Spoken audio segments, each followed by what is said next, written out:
नमस्कार, day to day news Bharat में मैं साक्षी चौहान आपका स्वागत करती हूं। चलिए बात कर लेते हैं खबर की। उत्तर प्रदेश के मिर्जापुर जिले से बुधवार रात को एक दर्दनाक सड़क हादसा सामने आया है, जिसने पूरे प्रदेश को झकझोर कर रख दिया है। इस भीषण दुर्घटना में कुल 11 लोगों की मौत हो गई है, जबकि कुछ लोग घायल बताए जा रहे हैं। हादसा इतना भयानक था कि बोलेरो में सवार 9 लोग जिंदा जल गए। मरने वालों में एक ही परिवार के 8 सदस्य शामिल थे, जो अपने बेटे के मुंडन संस्कार करवाकर लौट रहे थे। ये हादसा बुधवार रात करीब 9:30 बजे मिर्जापुर रीवा नेशनल हाईवे पर हुआ। प्रत्यक्षदर्शियों के अनुसार हादसे के बाद हाईवे पर चीख पुकार मच गई। लोग इधर उधर भागने लग गए और कुछ ही मिनटों में वहां लंबा जाम लगना शुरू हो गया। घटना की सूचना मिलते ही पुलिस, फायर ब्रिगेड और प्रशासन की टीम मौके पर पहुंच गई और राहत कार्य शुरू कर दिया। पुलिस के मुताबिक एक तेज रफ्तार ट्रक हाईवे पर जा रहा था। अचानक ट्रक का ब्रेक फेल हो गया, जिससे चालक वाहन पर नियंत्रण खो बैठा। ट्रक तेजी से आगे बढ़ता हुआ सामने चल रही बोलेरो और स्विफ्ट कार से जा टकराया। टक्कर इतनी जोरदार थी कि दोनों गाड़ियां आगे चल रहे एक ट्रॉले से जा भिड़ी। बोलेरो हवा में उछलकर अलग जा गिरी और कुछ ही सेकंड में उसमें आग लगना शुरू हो गया। वहीं स्विफ्ट कार जाकर ट्रक और ट्रॉले के बीच बुरी तरह फंस गई। कार के आगे और पीछे से दबने के कारण वे बुरी तरह से फंस गई और लोगों को बाहर निकलने का मौका तक नहीं मिला। हादसे की आवाज इतनी तेज थी कि आसपास के गांव तक धमाका सुनाई दिया। लोग दौड़कर मौके पर पहुंचे, लेकिन तब तक आग बहुत ज्यादा लग चुकी थी। हादसे का सबसे दर्दनाक दृश्य बोलेरो गाड़ी में देखने को मिला। बोलेरो में कुल 9 लोग सवार थे। टक्कर लगते ही गाड़ी में आग लग गई। आग इतनी तेजी से फैली कि कोई बाहर तक नहीं निकल पाया। स्थानीय लोगों ने आग बुझाने की कोशिश की, लेकिन आग की लपटें बहुत तेज थी। कुछ लोगों ने पानी डाला, कुछ ने मिट्टी फेंकी, लेकिन सफलता नहीं मिल पाई।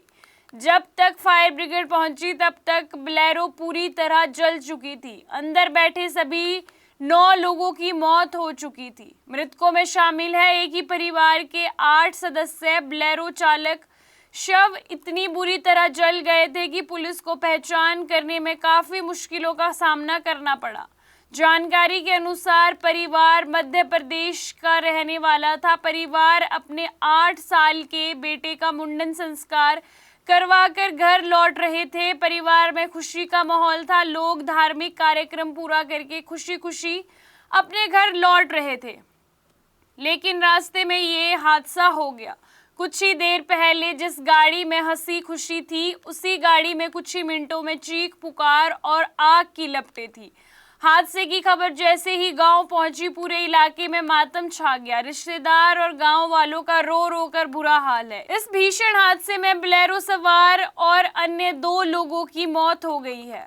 इसमें शामिल है स्विफ्ट कार का ड्राइवर और ट्रॉले का एक ड्राइवर। इस तरह इस घटना में कुल 11 लोगों की मौत हो गई है। कुछ अन्य लोग घायल भी हुए हैं, जिन्हें अस्पताल में भर्ती करवाया गया है।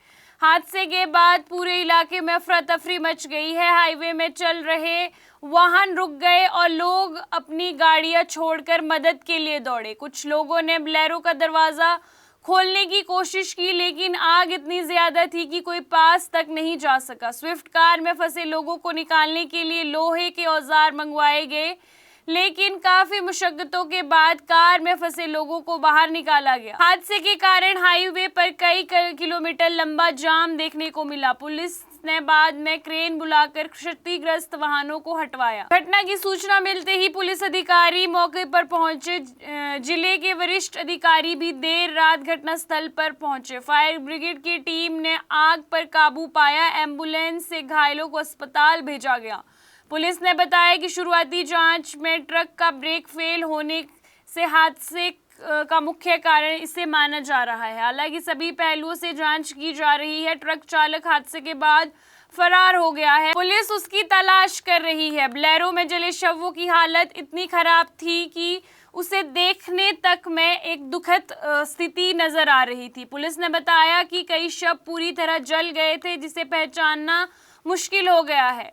परिजनों को बुलाया गया, जरूरत पड़ने पर उनका डीएनए भी करवाया जा सकता है। इस हादसे के बाद एक बार फिर सड़क सुरक्षा पर भारी सवाल खड़े हो गए हैं। लोगों का कहना है कि अगर ट्रक की समय पर जांच होती, ब्रेक सिस्टम सही होता और वाहन फिटनेस नियमों का पालन किया जाता तो शायद ये हादसा टाला जा सकता था। भारी वाहनों की नियमित फिटनेस जांच होनी चाहिए, ब्रेक सिस्टम की समय समय पर सर्विस होनी चाहिए, तेज रफ्तार पर सख्त कार्रवाई होनी चाहिए, हाईवे पर इमरजेंसी सेवाएं मौजूद होनी चाहिए, साथ में भारी वाहनों की निगरानी होनी चाहिए। हादसे के बाद स्थानीय लोगों में भी गुस्सा देखने को मिला। लोगों का कहना है कि इस हाईवे पर पहले भी कई बार हादसे हो चुके हैं, लेकिन प्रशासन गंभीर कोई एक्शन नहीं उठाता। लोगों ने मांग की है कि हादसे की निष्पक्ष जांच होनी चाहिए, ट्रक मालिक और ट्रक चालक पर कड़ी कार्रवाई होनी चाहिए। मिर्जापुर का ये हादसा बहुत दर्दनाक और दिल दहला देने वाला है। एक परिवार जो अपने बेटे का मुंडन संस्कार करके घर लौट रहा था, लेकिन घर पहुंचने से पहले ही उन सभी की मौत हो गई। ब्लेरो में जिंदा जले 9 लोग और कुल मौत का आंकड़ा 11 हो गया। जिसने भी इस खबर को सुना वो झकझोर कर उनके दिल को रख दिया। अब सभी की नजर प्रशासनिक जांच पर है कि दोषी पर क्या कार्रवाई होती है। साथ ही ये हादसा एक चेतावनी भी देता है कि सड़क सुरक्षा पर जरा सी भी लापरवाही एक बड़ा हादसा बना देती है। कितनी बड़ी त्रासदी बन सकती है ये हादसा, लंबे समय तक लोगों के दिलों में एक दर्द बनकर रहेगा। सपनों का घर देख रहे हो तो सही वीडियो पे आए हो। जी हाँ, अगर आप एक प्राइम लोकेशन पे अपने लिए घर देख रहे हो तो जेनेसिस हाइट और स्क्वायर आपके लिए एक लग्जरियस प्रॉपर्टी लेके आया है। इसमें आपको लग्जरियस फ्लैट, पेंटा हाउस, क्लब हाउस की सुविधाएं देखने को मिलेगी और जो जल्द ही बनकर तैयार हो जाएगी। और इसके साथ ही अगर हम बात करें इसके ग्रीन एरिया की, जो 3 एकड़ में फैला हुआ होगा, इस ग्रीन एरिया में सबसे बड़ी बात यह है कि आप अपने बच्चों के साथ क्वालिटी टाइम स्पेंड कर सकते हो, साथ ही अपने बच्चों को नेचर के साथ भी कनेक्ट कर सकते हो। आपको बता दें कि day to day news Bharat निष्पक्ष तरीके से पत्रकारिता करता है। हमारा कोई भी रिपोर्टर फील्ड में किसी से कोई उपहार या विज्ञापन स्वीकार नहीं करता और ना ही किसी को ब्लैकमेल करता। हम हमेशा दबे कुचले लोगों की आवाज बनते आए हैं और आगे भी बनेंगे। साथ ही हम लोकतंत्र के चौथे स्तंभ को मजबूत करने की कोशिश करेंगे। अभी के लिए फिलहाल इतना ही। देश दुनिया की तमाम खबरें जानने के लिए day to day news Bharat को देखते रहे। साथ ही हमारे चैनल को लाइक, शेयर और सब्सक्राइब करना ना भूलें। नमस्कार।